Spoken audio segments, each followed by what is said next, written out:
这个声音来自于三星最新款的回音壁 Q990D， 它的外观和上一代 Q990C 不是很像，是一模一样。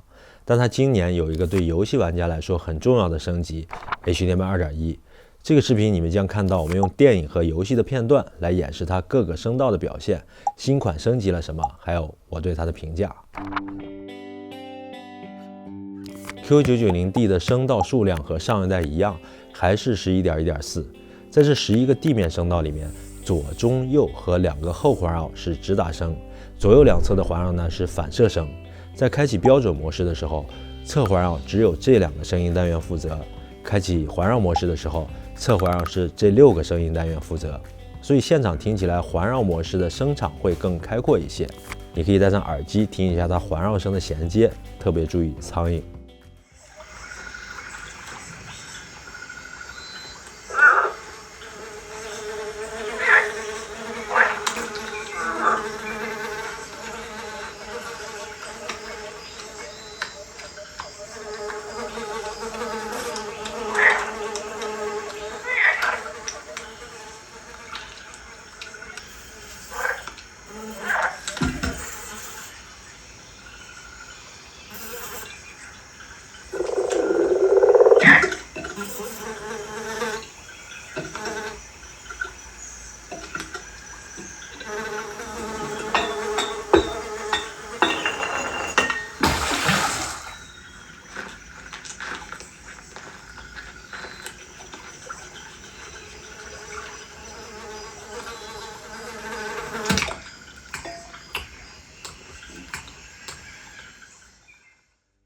这台回音壁它的人声表现我觉得很不错，至少是超出了我的心理预期。我在很多片段都感受到了这一点，比如说使命召唤任务介绍的这一段。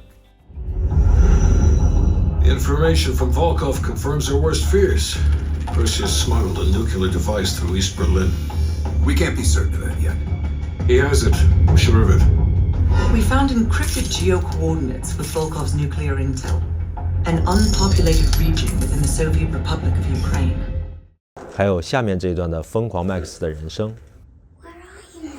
Here they come again, worming their way into the black matter of my brain. You promised to help us. I tell myself, they cannot touch me. They are long dead. 虽然录音会损失很多细节，视频录制声音的声场也远没有现场那么开阔，但是相信大家都能感受到它人声的底气还是比较足的。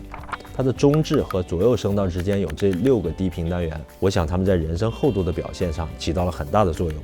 这台回音壁它有4个反射式天空声道，11.1.4这个4指的就是它们，2个在主回音壁的上面，2个在环绕音箱上面。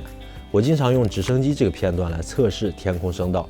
如果你仔细的听，就能听出直升机的声音是由引擎的突突突加上螺旋桨划破空气的刷刷刷这2种声音叠加起来的。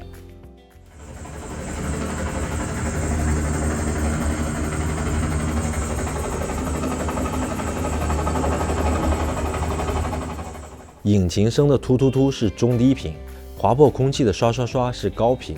你坐在沙发上能听出来突突突的低频来自于下面，而刷刷刷的高频来自于天花板。这对于反射式天空音箱来说很正常，因为高频的指向性很强，很容易被反射到我们的耳朵。而实体的天空音箱突突突和刷刷刷都是从上面下来的。这就是回音壁和功放加实体音箱的组合在天空声道听感上的区别。当然后者会更好，但是组件更麻烦也更贵。实际上我们在基站的时候是没有功夫分辨突突突和刷刷刷分别来自于哪里的，只会感觉到一个有高度的3维声场，这就是回音壁的反射式天空声道的意义。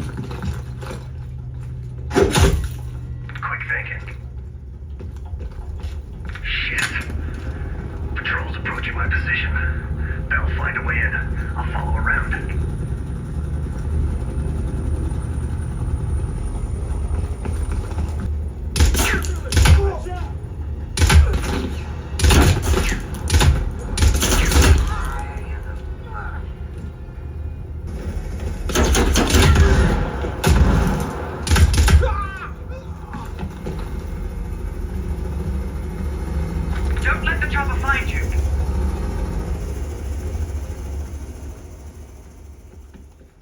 为了让天空声道达到最好的效果，你可以放一段只有天空声道的片段，移动后环绕的摆位，来找到一个在你沙发上听起来天空声道最明显的位置。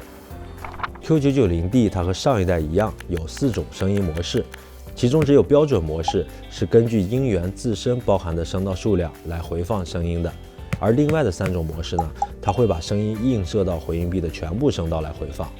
所以标准模式更能够反映片源本身的声音表现。今年 Q990D 最大的升级是它的 HDMI 接口从上一代的 2.0 变成了 2.1。我在这个视频里详细介绍过 HDMI 2.1。简单来说，这对于游戏玩家很有用，特别是在你的电视支持 4K 120Hz 的情况下。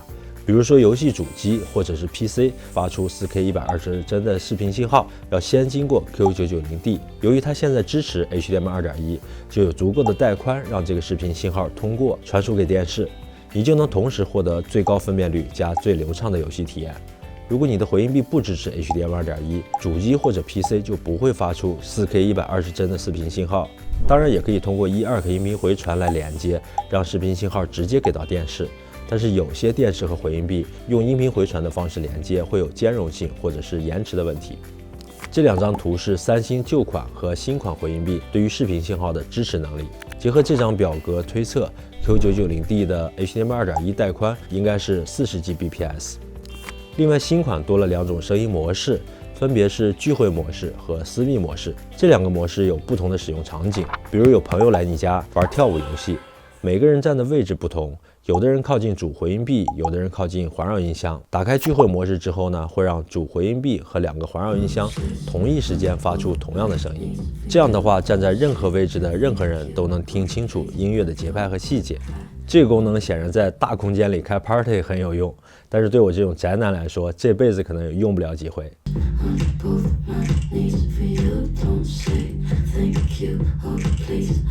但是私密模式简直就是为我设计的。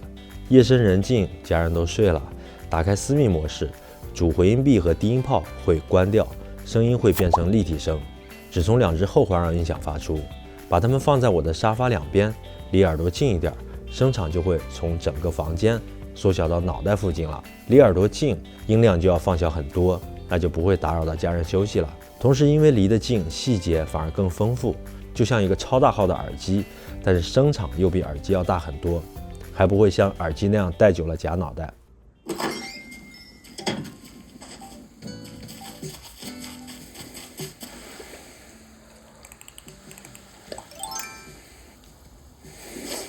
夜深人静的时候，在动森里面钓钓鱼，逛逛博物馆，任天堂的音乐总是能抚平我焦躁的内心。大家都睡了，来一场舒缓灵魂之旅。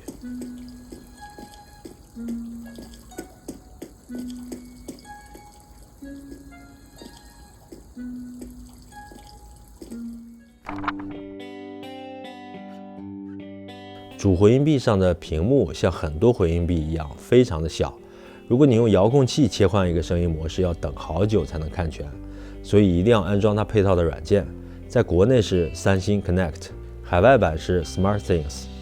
有了 App 直观的控制界面，体验直接上升了一个时代，所有的设置一目了然。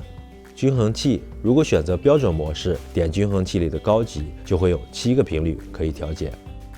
根据环境调音，对应的是三星的 SpaceFit 功能，也就是在播放的时候，通过内置的麦克风接收你房间反射回来的声音，做实时的声场校正。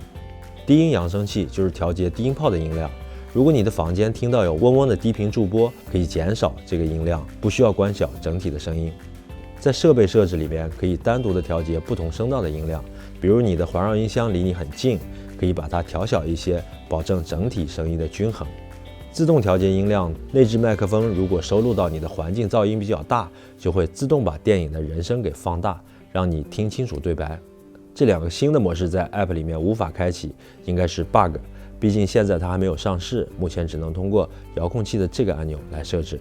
我觉得在 App 里面还可以再加一个功能，就是实时的显示当前声音格式，来帮助我们判断多声道格式是否成功的点亮。这个功能目前呢只能按下遥控器上的信息键，在回音壁的小窗口里看到。Q990D 的上市价格有可能上万，最终价格我猜应该会比上一代 Q990C 会贵一些，因为有了 HDMI 2.1嘛。和其他品牌的旗舰相比，它的性价比很高。既然提到性价比这个词，就说明它还不够完美。比如说它的功率不算高，低音炮的尺寸不大，在大声压和大动态的场景下，感觉有点 hold 不住，做不到收放自如。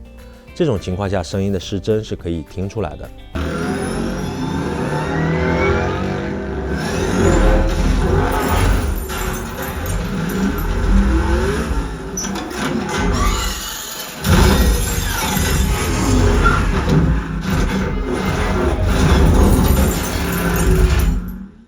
当然，这是一个更高的标准来要求它的。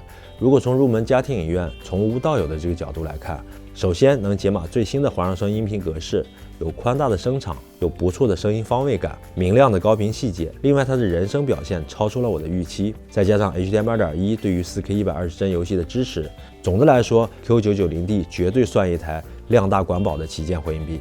如果你不确定它是不是适合你，可以私信我，说明你现在正在用的音响设备和使用场景，我会给你一些参考意见。我是考拉上校，我们下期再见。